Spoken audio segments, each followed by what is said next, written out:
Welcome to another episode of the Harmon Solar Podcast. I'm your host, Ralph Romano, VP of Sales and Marketing at Harmon Solar. And alongside me is my co-host, Ben Wolfschlager. We know him as Mr. Everything. It's good to be back. We don't need to go into my job title because this is just part two. We're not going to do that. This is part two, so we leave that alone. My job title has not changed in the last 10 minutes. So this is episode 8, part 2. This is the continuation of the Solar 101 podcast that we recently did. Yep. And now we're going to get into the savings and some other stuff, and we're going to give some of the real life examples and show some of this thing so people can get an idea of, number one, how the savings work. We're going to talk about how every home isn't the same. And then we're going to show some real life examples, and then we'll get into the purchasing, the financing, and all that kind of stuff as well. So the meat and potatoes of solar. This is the meat and potatoes of the solar. We gave you all the equipment and how that works, and we gave you all that first. So we set you up, and now we're going to get you. This might be the most important podcast right here because everyone wants to know, like, what am I going to pay? Solar's a scam. I'm not saving money. All this stuff. Right. We have proof of both scenarios. Correct. People saving money and people not saving money who should never go solar. Okay. I know we talk about it a lot on the podcast, but now we have shown you actual data, of real life people that have reached out to us of whether or not they want to go solar, and we took a look at it. And so here's the data. Here's all of it for you. The proof is in the pudding. Yeah. All right. So let's get to our wonderful slides. What do we got first? So we're going to talk first we're going to show you. I love this. I don't know if we've invented this, but we did this a long time ago, and we created the savings kind of chart. Yeah. And we put this up at home shows and different things that we do. And it's a real great visual of understanding how the savings in solar work. So let's look at it. So you've got like 3 different sections in a sense. So you have your old electric bill. You can see that in the gray. And we start today. This is where your bill's at. You see how it's the highest point. And if you did nothing, if you didn't go solar, you just lived your life and you paid your utility bill and you went through the 4% annual increases on average that we assume for this chart, you can see where your electric bill goes. They call it the cost of doing nothing. The cost of doing nothing. The cost of it. Right. Or procrastinating for 20 years. Yeah. This is what it would look like. And it's typical, right? That's with all our bills. You could probably do this to gas, everything else that we pay for 20 years ago to now, you would look at see this same kind of grid. And what's funny is this is not made up. Like, we didn't just decide to make a little graphic that has your bills going up. Right. It's public information. You can go on to your utility sites and it'll say, by the way, we're increasing rates on this day. Right. Exactly. And you can look at the historical increases of these rates. Yep. It's out there. Yep. So this is a great visual for those of you that I'm very visual. I need to see things. So for me, this was my aha when I looked at this the first time. I went, yeah, this makes a lot of sense. Yeah. So you see your old electric bill we just talked about, then your solar bill, and your solar bill is down there in that orangish color. It's a set straight bill. It doesn't ever increase. That's what you pay for your solar. Yeah, we don't do escalators. Yeah, well, we can do escalators, but typically we never do unless somebody really wants one. But you'll typically see... we'll get into that later. Yeah, that's a lease thing. But so you see your solar bill is flatlined for 20 years. Mm-hmm. So not going to change. The power that you're producing on your roof, that's what you're going to pay for it. Right. Today, tomorrow, 20 years from now. Done. And then you have what's called the new electric bill. That's the turquoise part. And what that is you're always going to pay your solar, and then you're going to pay a piece to the utility. Mm-hmm. And of course, it's going to go up over time because utility rates increase, but you're not going to have that steep incline that they have if they don't do anything, because you're buying most of your power, hopefully, from solar, and it's a fixed payment. Yeah, the bulk of your payment is the bulk of the power that you've purchased is from your solar system. Right. It's just the extra. So look at today, and you can see if you add the solar bill and the new electric bill, that's where you're at for what you're paying for power versus what you would have been paying or what you were paying to the utility.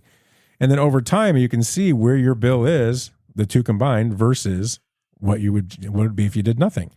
This is the whole premise of saving money with solar. Your bill, your new bill, plus your solar bill together, added together, going against your old electric bill. That should be less than what you were paying before. Yeah, always. And it's a funny thing that we mentioned, because a lot of people will say, like, oh, I can't afford solar. Yeah, like I can't afford it. And to me, if it makes sense, if you are a candidate and we can show savings, because again, like we mentioned before, there's certain cases where it doesn't. Right. If it makes sense, then yes, you can, because you can actually, if you can pay your current electric bill, then yes, you can pay for solar because it's less. Right. It's not like buying, cabinets for your home, because when you buy cabinets for your home, You pay that fixed, cost, whether it's, cash or finance, and you're paying for that. Those cabinets aren't reducing another bill in your home. Right. Good point. Whereas solar, you're buying solar. Yes, you're paying for solar, but that payment is now reducing another payment. Because I get it, people are, budget their finances out and all that stuff, but they're including the cost of their electricity. They're like, I'm used to paying $200 a month for my electricity. But when you get solar, you're no longer paying that $200 a month. You're supposed to be paying less. So it's taking care of that. So, when people say that I can't afford solar, I'm like, no, you can't afford not to go solar. Right. Exactly. Yeah. For the most part. Absolutely. Yeah. And so, if you get anything from this episode, it's this grid. This is how it works, right? This is the idea behind solar. This is what's made it so successful, because this is exactly how it works. There are going to be scenarios, and it just depends on your situation, where maybe your solar bill and your new electric bill are equal to what you're paying today. Sure. Or maybe they're even a couple dollars more. But over a 20-year period, 25-year period, you're going to see that they're going to separate and you're going to save money. Again, it just depends on your scenario. Yeah. What I'm showing you in this grid is typical. Yeah, because we know there's people that have different things that they've added on to their solar payment. They had to upgrade their roof or their service panel, or they wanted to get, batteries and EV chargers and all that stuff. So this graphic is more just the solar solar aspect of it. All the other stuff added onto it is hard if you redo visualize, your roof and then maybe do a charger and a battery, so your starting point might be a little higher, right? But over the 20-year period, you're still getting the savings, right? So this is a great thing, just to take this, screenshot this, do anything you need to do, call me and I'll send it to you, email me. This is the basis of everything that we do. This is how solar savings works, right? Period. End of story. Hang it on your refrigerator. Hang it on your refrigerator. We should make magnets of this. That'd be funny. Yeah, but what is this? You don't worry about it. No way. All right. So that is how solar savings work. Now, we're going to talk about, we've mentioned this a lot of times over the podcast that we've done, episodes we've done. Not all homes are the same. I know. What do you mean? A lot of people think they are, though. They think they are, and they're just not. So me and Ben have the same exact house. It doesn't mean we use things the same way. Right. So here's an example I'm showing on these slides. I have two 2,000 square foot homes. They're both red. Oh, interesting. So that's a huge difference in solar. It apparently. is, absolutely. More sunlight. So this home on the left has a husband and wife, and they got a lot of kids. They got a lot of time in their hands. They keep their air conditioning at 72. Okay. They got a pool. Okay. Because the kids like to swim. They got an electric car. Okay. All right. Pretty good setup. That's the average American family. Maybe they have a little bit more kids than most average family, but whatever. They like kids. They got 1, 2, 3, 4, 5, 6, 7. They got a lot of kids. Okay. All right. And then what you got is the neighbor. That's Ben. There I am. When he had hair. Right? It's a good looking man right there. Look at that guy. He keeps his thermostat at 97. Well, I like it. He likes it hot. I like it really warm in my house, apparently. He likes it warm, right? So, just in that example, you have two of the exact same homes. Yep. They use power completely different. Right. Ben's never home. He's working all the time. He's out at cigar bars at night. He doesn't care what his house temperature is, because when he gets home, he'll probably turn it down. It'll be like 9 o'clock at night because he's a late guy. Yeah. These guys are home all day. The wife's home with the kids. Maybe she homeschools, whatever she's doing. But she's keeping it at 72. They're going to use a lot more power on the left side here than they will on the right. But if you notice the things that are the same, the house. So when we have people come up to us and say, how much is solar for a 2,000 square foot home? Are you the person on the left or are you the person on the right? Exactly. Or you're somewhere in between. Exactly. We don't know. Right. We have no idea. I don't care about your square footage. I care about what's going on in the home. Customized solar systems. Yep. Period. That's how this is done. So this is a great visual example just to kind of make our point. Yeah. Right. So I'm going to show you some saving examples. And these are just, actually, I believe these are both real examples. Real life. No, they numbers. are. These are real life examples that I had pulled. So let's go here. Oh, that you had pulled. Interesting. And then we'll get into your stuff. Oh, these are actual ones. These are my actuals, and we have your actuals. Ralph did work. Okay, so in this example one, they had an electric bill of $200 a month. That was their average bill. So they were spending $2,400 a year on electricity.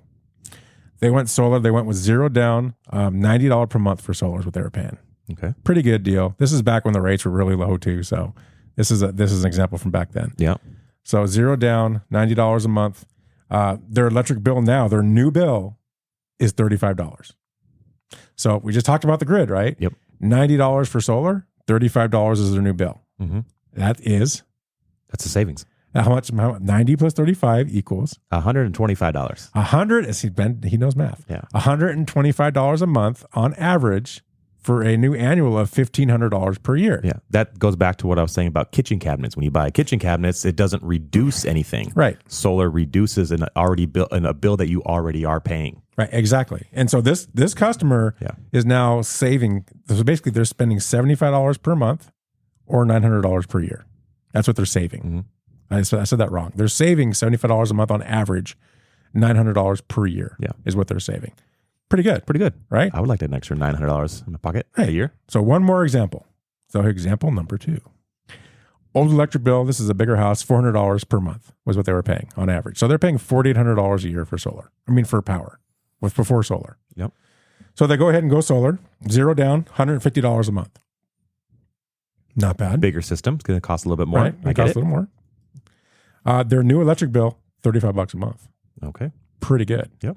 So total cost of electricity for them now, $185 per month, and they're going to spend $2,220 per year on average. It's good savings. And that's again with new bill, solar bill. Yep.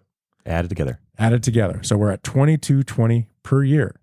They're saving an average of $215 per month or an annual of $2,580 savings. Yep. Now, caveat, provided they use power the same way they've been using it before solar. Yes. Because they might decide to use more. They've got some room now, right? Mm-hmm. So maybe they're paying $25, they're saving $25.80. Maybe they want to put the thermostat a little lower. So maybe they're going to cut into that savings, use a little more power, but still they've got the room to do it. Yeah. Just like the previous example, you saw Ben's house was at 97 degrees apparently. If I've talked to my sales consultant and I said, hey, I'm living at 97 because I'm trying to save money, but I would like to live a little bit more comfortable. I want to put my thermostat down to a reasonable temperature. So I might need more panels, more power to do so. So I still want to save money, but I also want to live a little bit more comfortable. So design a system that can do that for me. Great. So, exactly. So that is an option. So those are actual examples. I've used those examples in training and stuff just to show people how it kind of works. So those are my examples. Now we're going to get into Ben's examples. Real life numbers. These are his real life numbers. Now he's got some really cool information. I'm going to let you drive this car. Go ahead. Because these are actual customers that you've dealt with and helped or did what you could. So what I like to do with my customers is I go into depth. I probably do more than what's needed with customers. And a lot of them tell me like, wow, you're very technical. You have a lot of information that you're just, putting out there. And I feel like I need to be transparent because, you have to be. So what I do is I look at, okay, what's your cost before solar? So usually I get into your utility count.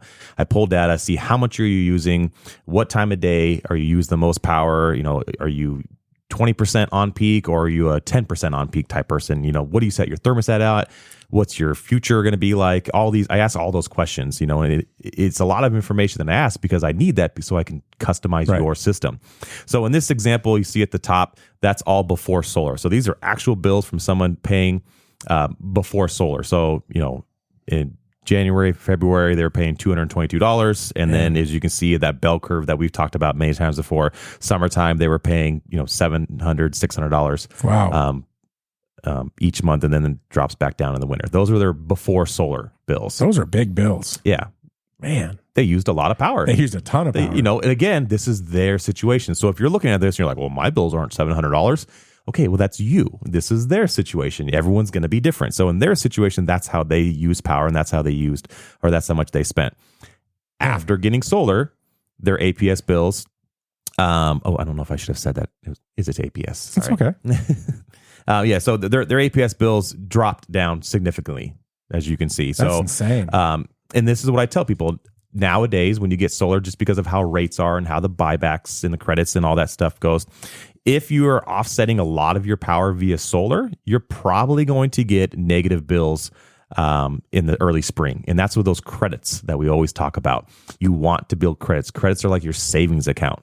You build up a lot of credits to carry you over through the summer because in the summertime, you're going to be using a lot more, as you saw from their previous bills. Mm-hmm. So you're building credits because your solar system's producing more than you're using. Because as you know, in the springtime, it's bright and sunny, but we're not running our AC 24/7 like we are in the summer.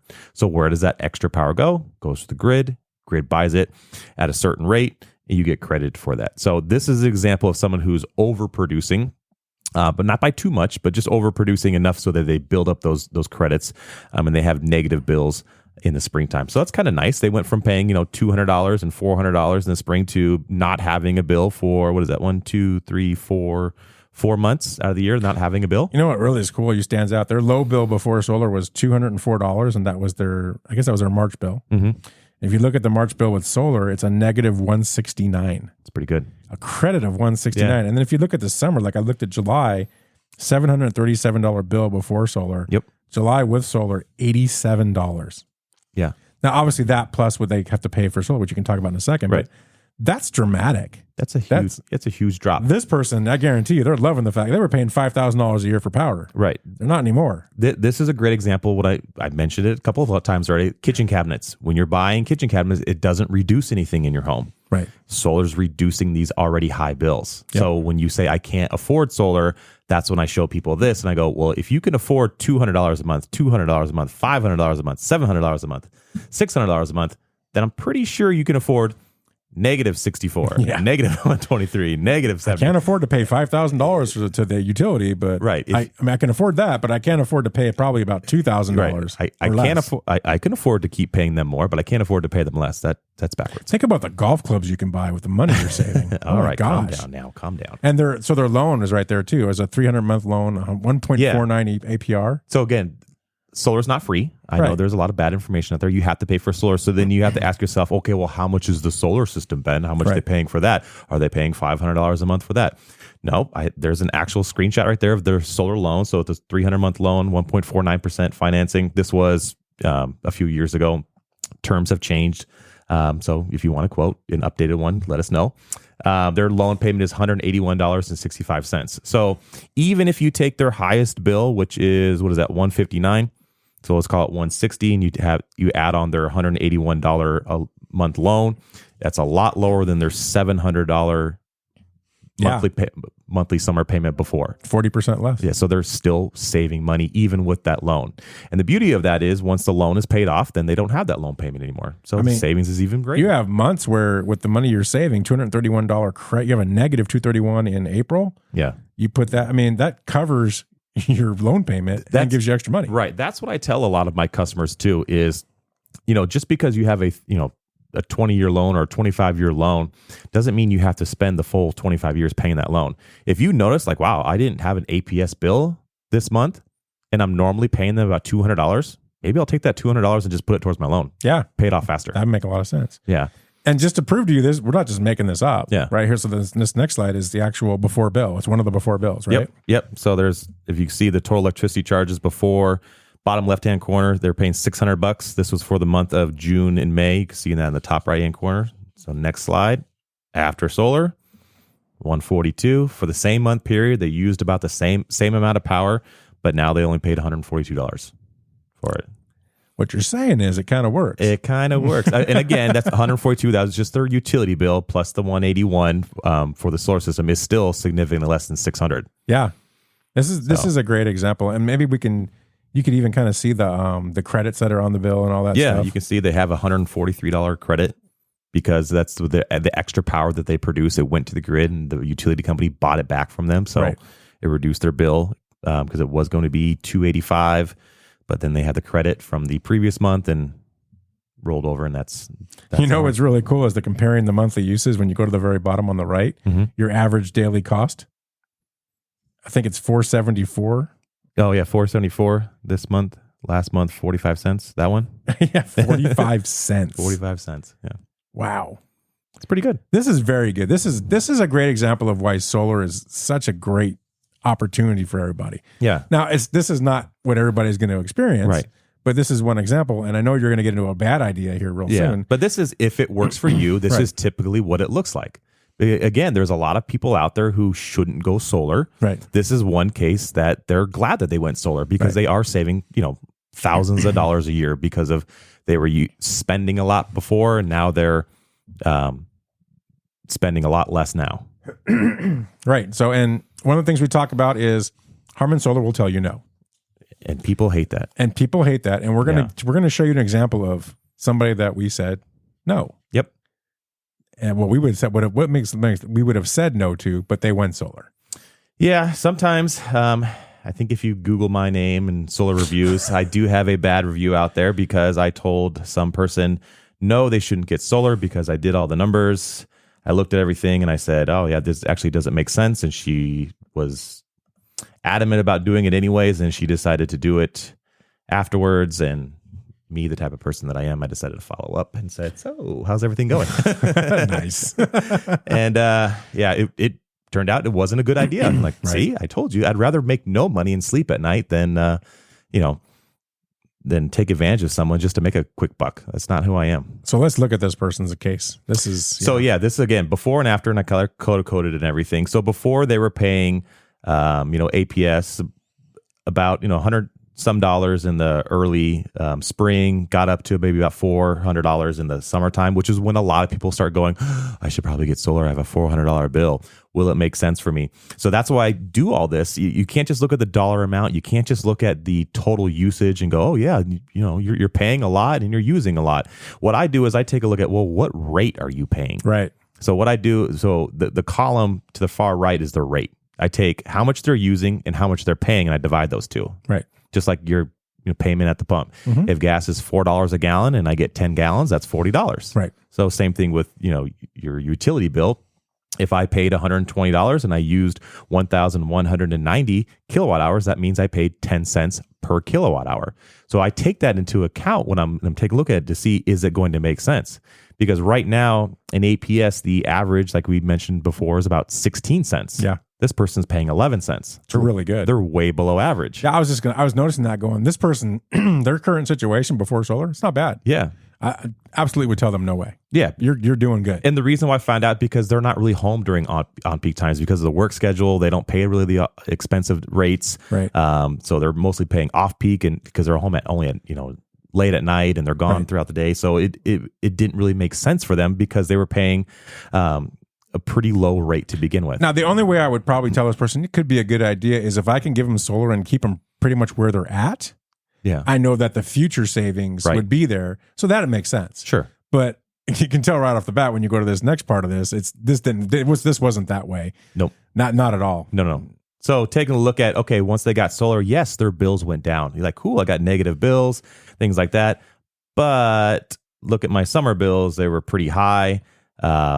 And then you account for my solar loan. You put in that it was $184 for their solar loan. Add those two numbers together, and you can see the totals that I've highlighted. I don't know if you can point on the screen or whatever, but before they were going solar, they used 2,400 or 24,623. Yep. After going solar, they used 22,522. So it went down. So they lowered their usage. Which is really odd. Which is, very strange. They used less power. So you would think if I use less power, I should be paying less. Yeah.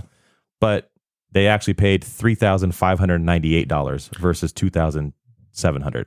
Wow. So they used less, but because of the solar loan and because of, it wasn't a good fit for them, they ended up paying more.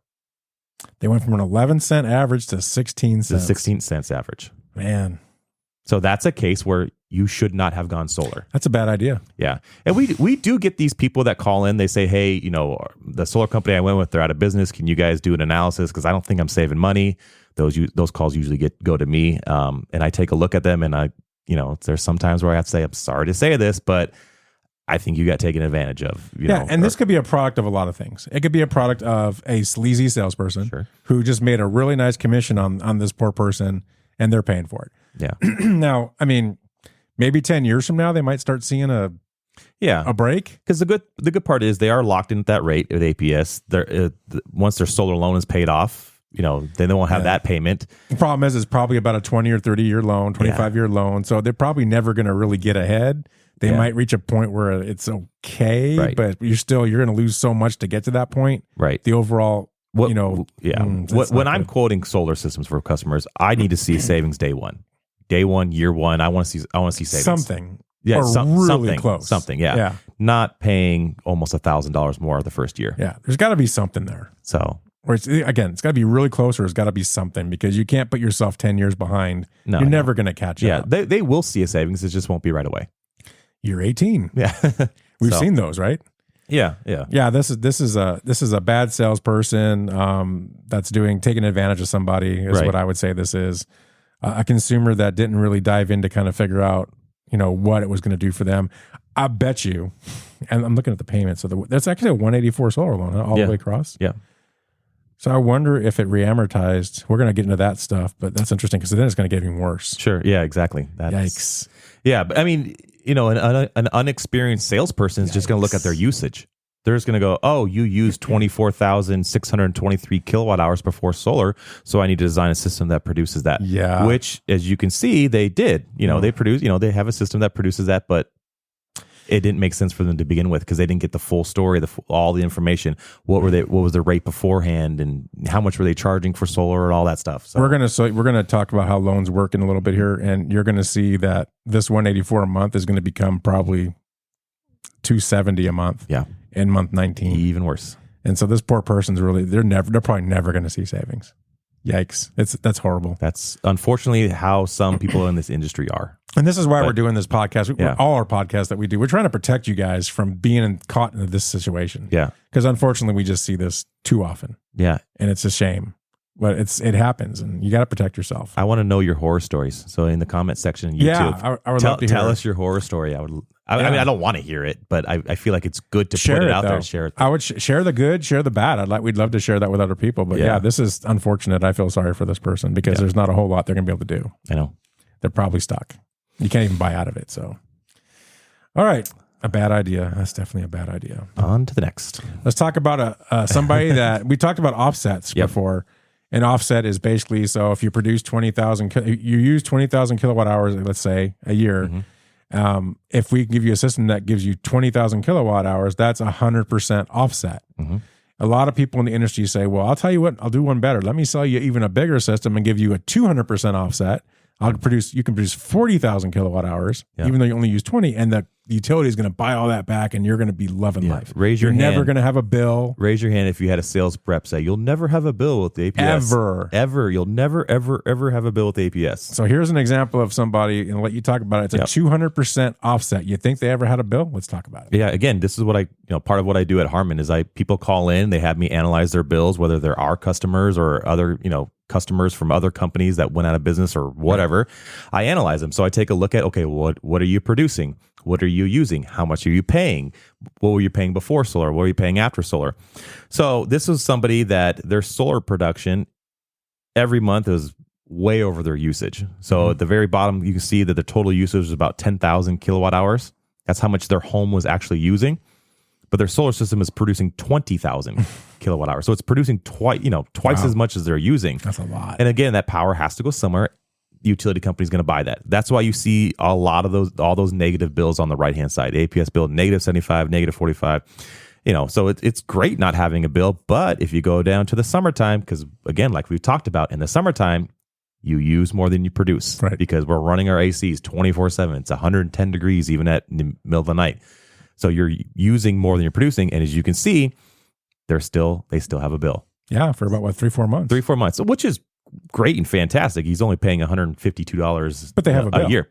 But bottom line is, if the sales rep says you'll never have a bill, and then all of a sudden you get a bill in the summertime, you're going to be upset. So it's good that a salesperson will kind of give you all the information. Yeah, even though it's a 200% offset, which maybe this person has a lot of room on his roof for panels, right? They're still having a bill. So you're dispelling that myth. Yeah.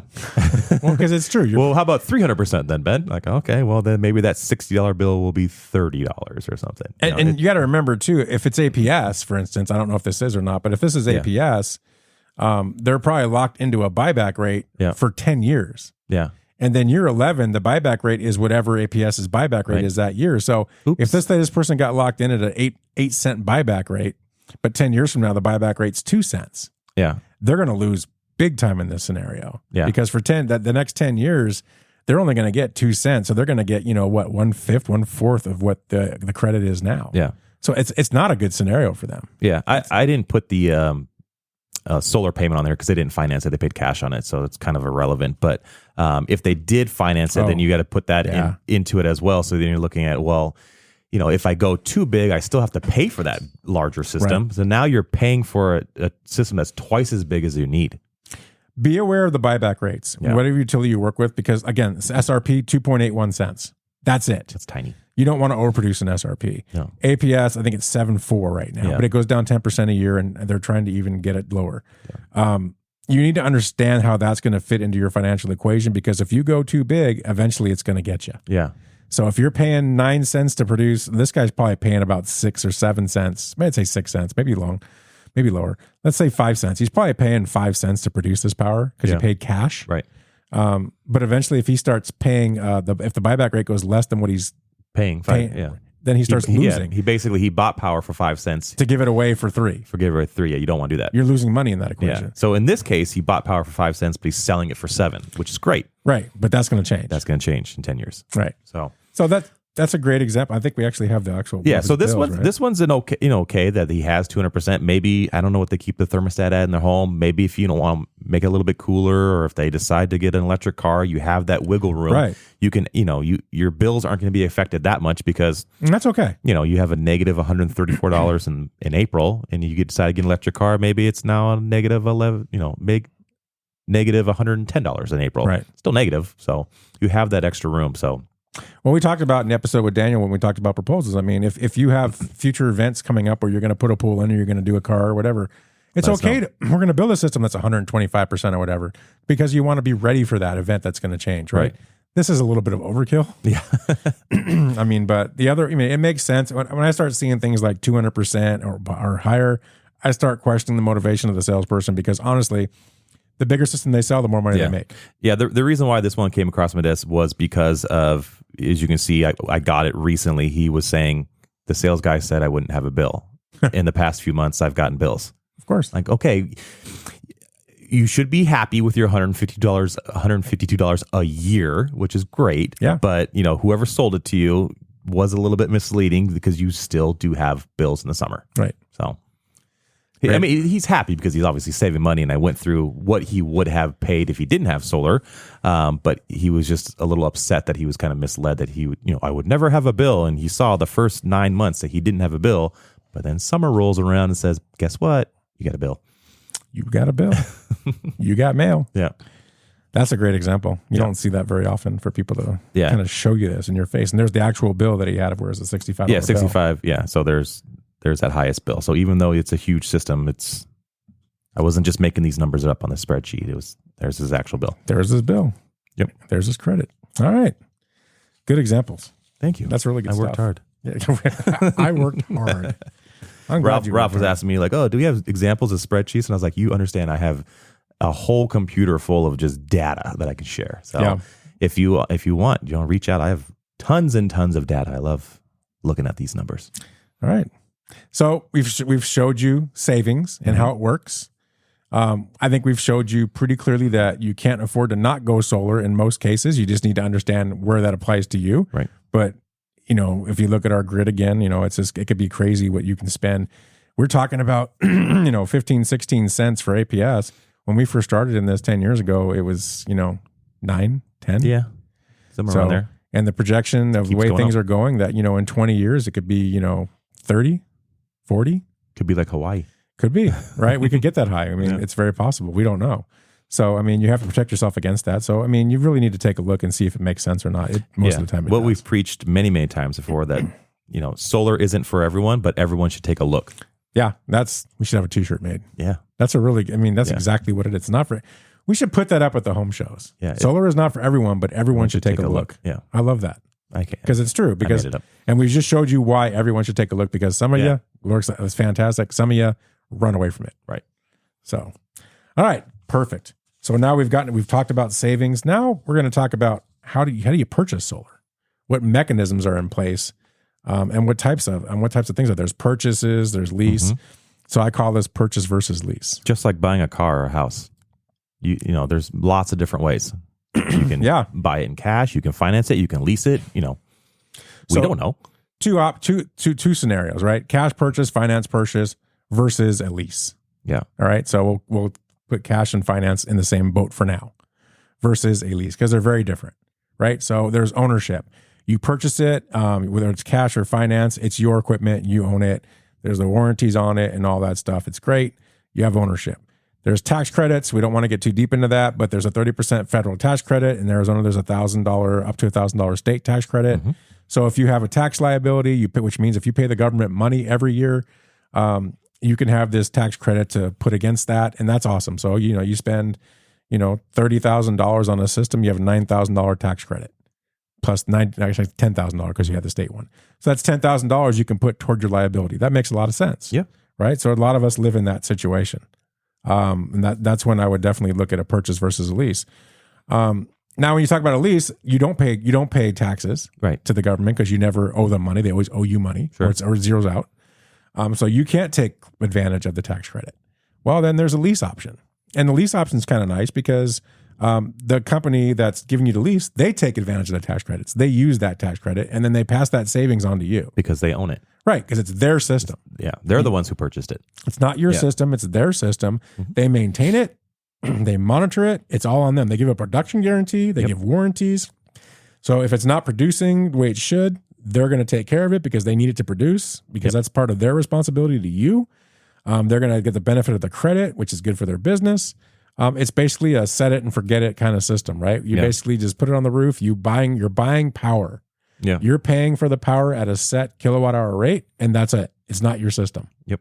That's a lease in a nutshell, which in today's times is a really good thing to have. Again, there's pros and cons to both. Yes. We're not going to push you to one or the other. There are companies who will say, "Oh no, don't ever do a lease. Leases are bad." I'm like, no, just because you don't offer leases, how about that? Right. Or there's companies who will also say, "Don't ever do a purchase. Leases are the best."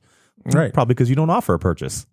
Right. At Harmon, we offer everything. So I mean, that again, we always talk about that. We give you all the options. Yeah.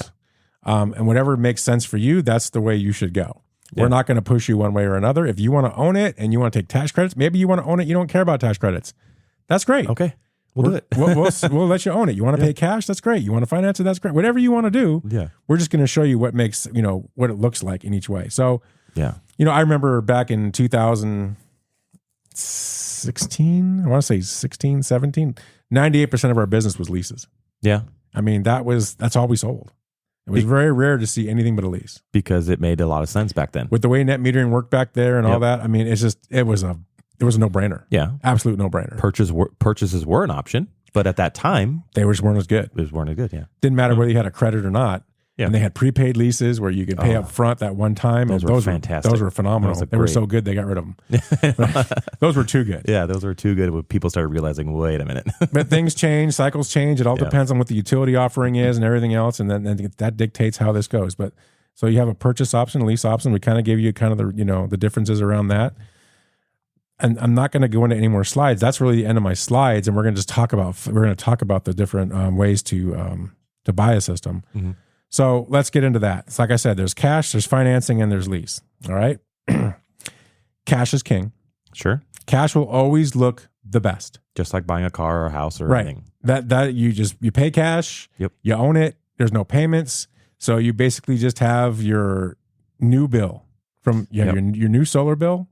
So you have no solar bill. You just have a new bill. You don't even have a solar bill. No. So that chart that we just talked about, you get rid of the orange part. Yep. And you just have the new bill. And then you have to worry about your return on investment, which I'm sure we'll talk about with the financing because... Right, we'll talk about that. Because with cash, you have now an investment into it. Right. So you want to look at, okay, now I'm saving money.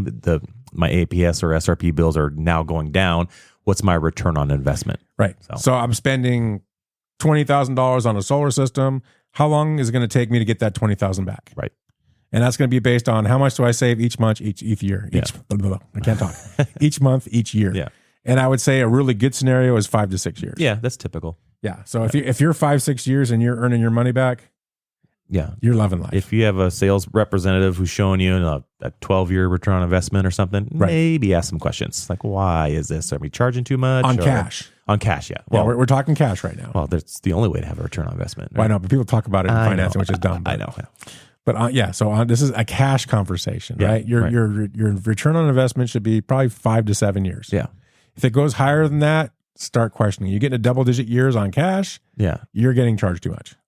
You're either getting charged too much, or there's adders that you know about, like, oh, I added a roof, or I added car chargers, or I added things like that. True. Then that's your decision up front, and you're impacting your return. But if it's just solar alone, and it's a 10-year return on investment, start asking questions. So cash is king. We love cash. Yeah. It's funny. Harmon's internal business is probably 80% cash. Oh yeah, our customer base is very cash driven. Yeah. So just saying. Then there's financing. Mm-hmm. There are all sorts of solar finance companies out there. Go ahead. And boy, has the industry changed in the past year. Yeah. I would say that our economy and inflation and our higher interest rates have impacted the finance model. Oh yeah. Dramatically. Oh yeah. Fees have gone up, interest rates have gone up. So as those things, you have your savings here, and as the fees and the interest rates go up, it starts shrinking your savings. Yeah. It's gotten to a point where in some cases it's just flip-flopped. Yeah. Right. So, but you can finance solar. It's typically, you can finance, it's really 10, 12, 15, 20, or 25 years. Just like buying a car. Financing. Yeah. I mean, well, cars, I don't think you do 20 or 25. Well, I know. 15, but there's different lengths. Right. There's different lengths. Yeah. There used to even be a 30-year option. That one's gone away. Yeah. So, but you have those financing options, and the rates, which were zero, typically 0.049, 0.49 was the lowest, 0.99, which was what, a year and a half, 2 years ago, just, somewhere like that? just 18 months ago. Yeah, crazy. And then the White House said, "Let's go." And so now the best rates you'll see are about 4.49, up to 12.99. Sure, depending on your credit. Your credit drives a lot of that as well. Your typical credit score that you need is about, I would say 640. Yeah. Is typical, 650, around there. There are some lenders that'll go down to 600. But then you get the fees are higher on those, right? So, everything is driven, by what your credit score is and the fees that apply with that and all that stuff. And those can be pretty high and impact your savings dramatically. Yeah. And we're telling you all this to give you that ammunition for that toolbox. So then you are more prepared than your solar rep who comes out and sits down and talk with you. It's like, hey, I've been watching the Harmon Solar podcast. I know a lot about solar and financing and all that stuff. Right. So, let's get into it.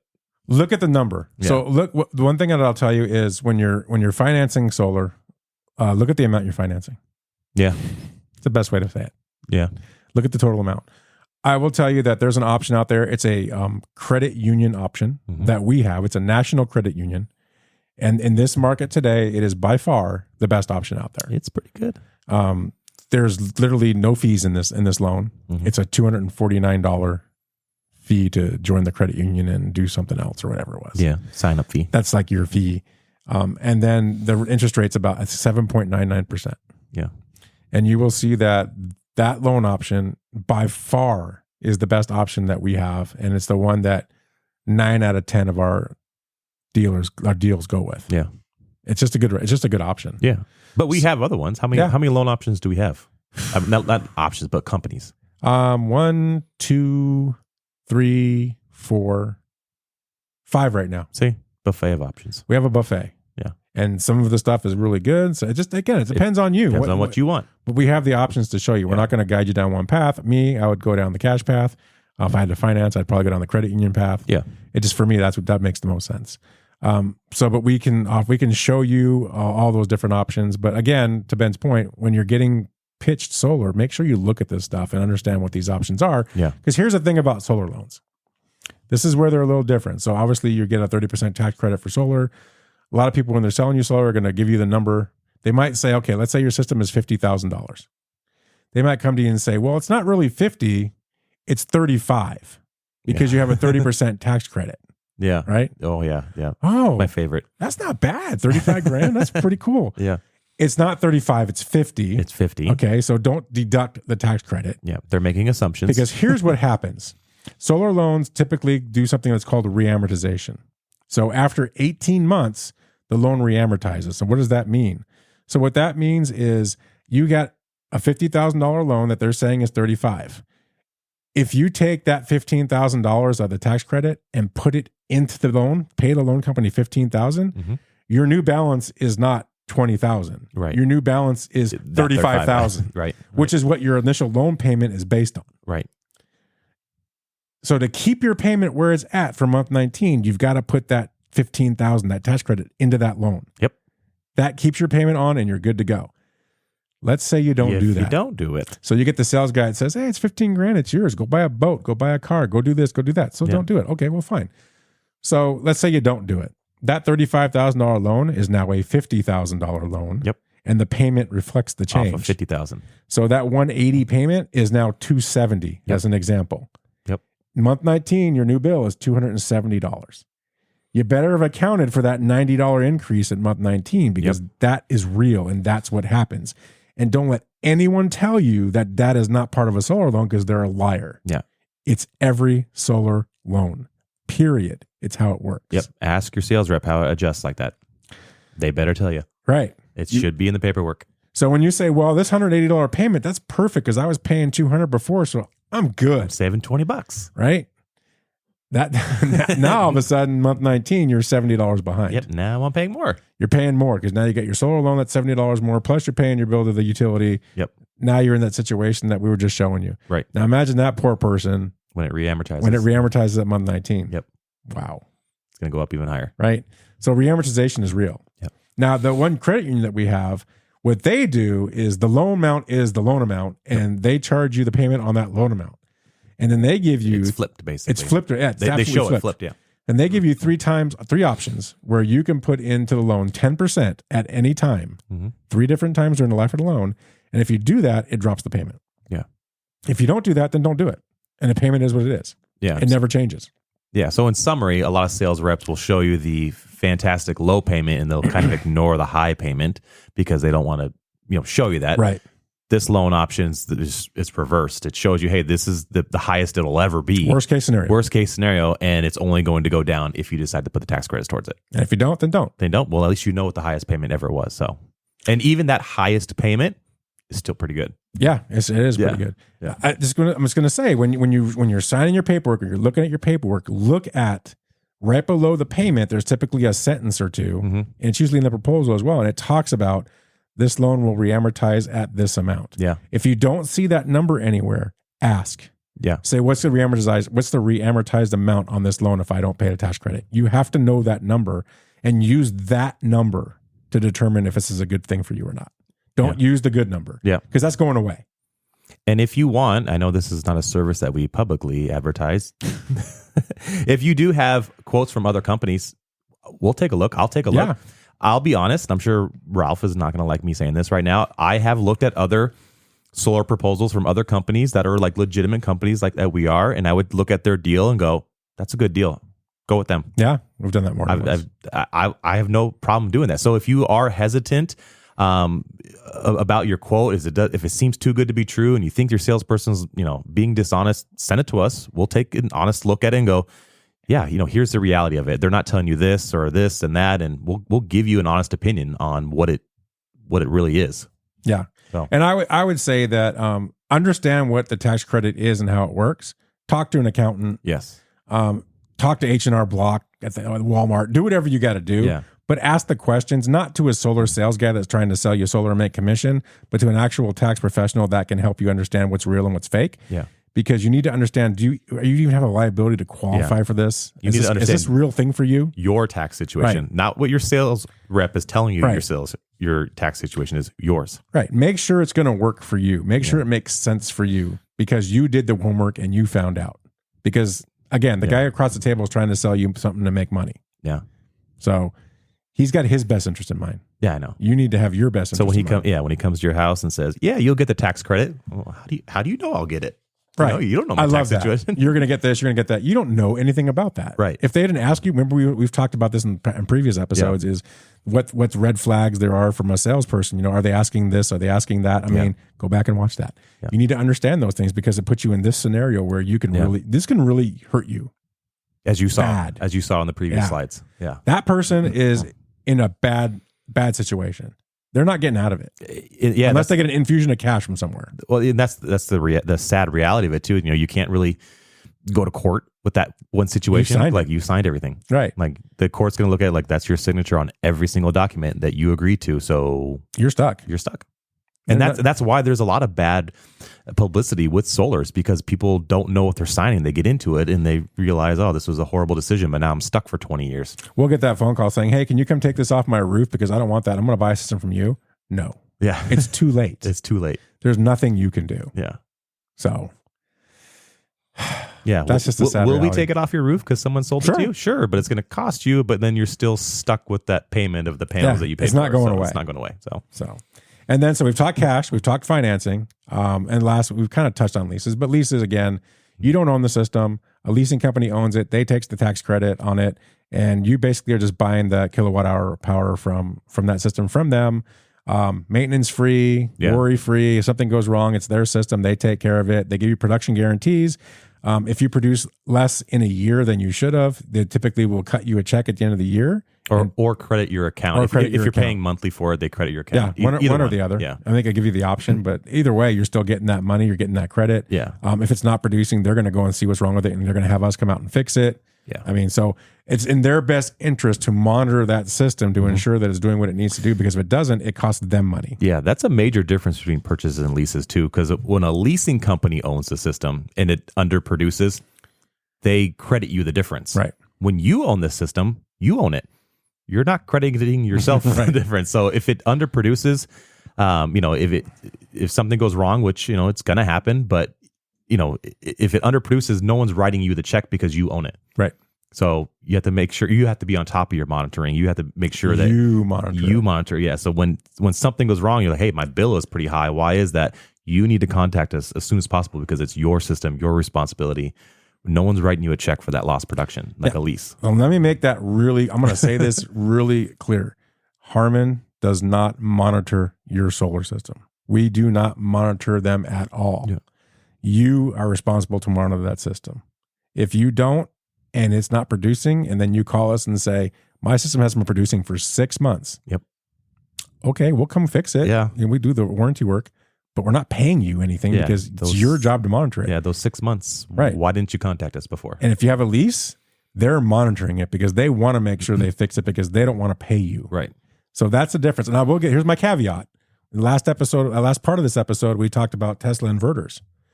Here's a cool thing about Tesla. They monitor their inverters. Okay. Yeah. If it's not working, you get an email and they contact the installer and they go fix it. Period. Whether you financed it, lease, whatever, they do that. Okay. That's a really cool thing that Tesla does. They don't want to write the check. They just want to make sure you're taken care of. Yeah. So they monitor their equipment. Pretty cool. They monitor their batteries, they monitor inverters. But Harmon doesn't. Harmon does not. Yeah. But they act like a leasing company when you buy equipment from them. Okay. Because they want their equipment to work. Yeah. So that's a benefit of the Tesla inverter. Pretty cool. So just threw that in there. So there you go. Cash, financing, and lease. Those are your options. That's how you're getting solar. There's no other way I can think you can get it unless somebody just gives it to you. Yeah. Happy birthday. Happy birthday. Here's a solar system. Or we give one away. We give one away. We gave a couple away actually in contest previous years. But yeah, we should do another one of those. No. Okay. So in summary, in this part of the episode, we've gone through the savings. I hope you understand the short-term, long-term savings and how they work. Yep. We've actually looked at some real bills and shown you good, bad. Yeah. Bad was ugly. Bad was very bad. Right. But we gave you an idea of how that works. We've gone through how you purchase systems, finance, cash, purchase, lease. And to kind of piggyback off that, if you do want to see similar bills, let us know. Yeah. Because I have, again, I've done hundreds and hundreds of these for lots of different customers. Right. Not necessarily because customers are unhappy. We do get customers who call in and say, hey, I just want to make sure everything's going good. My bills are low, but I just want to make sure everything's fine. So I'll do an analysis for them and go, yep, everything looks good. Here's your savings, all that stuff. So I have a lot of data. So if I'm using 15,000 kilowatt hours in my home and I'm paying this much, do you have any other homeowners who are in the same boat that got solar? What were their bills afterwards? Right. I can show you those bills. Yeah. I have examples of people who are in the same situation as you. So we can compare, see what it actually looks like. And great point. And the last thing that I'm going to say is when someone pitches you solar, make sure you take your time to make a decision. Yes. There's this thing in the industry called a one-call close. I don't recommend that unless it's a really reputable company and the situation looks really good and you've done your homework and it makes a lot of sense. But we always tell people, get more than one quote. Unless it's Harmon. No, I'm kidding. Even Harmon, get more than one quote. I tell them to get one more. Yeah, I would get at least a 2 minimum. Get quotes. Trust your gut when you feel like something's wrong. Do the homework, ask the questions, and if you're not getting the answers, move on to the next person. I don't even like the word close. I don't even use it. I don't like to say I closed a deal. I close this because like you don't close doors on people. Well, I open relationships. A door person does. I know, but if a solar system is sold, and I sold a solar system, I've opened up a relationship. Yeah, I agree. I didn't close it. Right. I opened up. We're creating partnerships. Yeah. Now we're together. Right. I agree with you, and that's what we do. Is we try to again consultative education. Yeah. That's why we started this podcast. And give you the ammunition to make the right decisions. I hope you learned something good from this Solar 101 2-part episode. There's a lot of great information in here. I mean, this is the meat and potatoes. This is really where it hits the road. Yep. Right. So with that, on that note, Ben, what do we got next? Do we even know? I think we're going to bring in a project manager. Okay. And we're going to go over. I know you were a project manager. You want to too. bring to me? Can I sit over there? No. Oh, dang it. We might bring in our Oklahoma project manager, who actually is starting to do some stuff over in Arizona now too. Between him and you, to talk about the project management experience and how that works, and kind of what the customer would expect as far as interaction with a project manager. We'll probably go there next. Okay, I think that makes sense. That's good. Yeah. And like always, if you have other ideas for other podcasts, we have a whole list, if you want, we're just going down the path. We're just trying to go down the path. Yeah. We strayed away from it for a couple episodes. Yeah, but we'll probably go back into it again next time. And I really want to bring some customers in as well that have gone through the experience and kind of talk to you guys. I think if you are a Harmon Solar customer, if you're a Harmon Solar customer and you have interest in joining us on this podcast, definitely reach out to us. Food will be provided. Food and dogs. Food and dogs will be provided.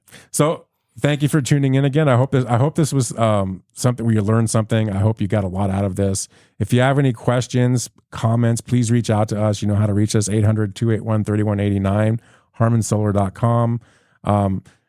Subscribe our podcast. We're doing this for you. This is why we're doing this. We love doing this. This is our 8th episode. This is part 2, so it actually was 9 episodes. There you go. So we're going to keep going and going and going until there's nothing more to say. It's an ever-evolving industry, so I guess we'll keep going. You're right. It is ever-evolving. But subscribe. Find us on all the socials. All the socials, all the places that you listen to podcasts, Spotify, iTunes. We're all there, Harmon Solar Podcast. Or join us, go to harmonsolar.com/podcast. It has a podcast page that will link to our YouTube page, and you can see all our episodes there. So thanks again for joining us, and we'll see you next time. Thank you.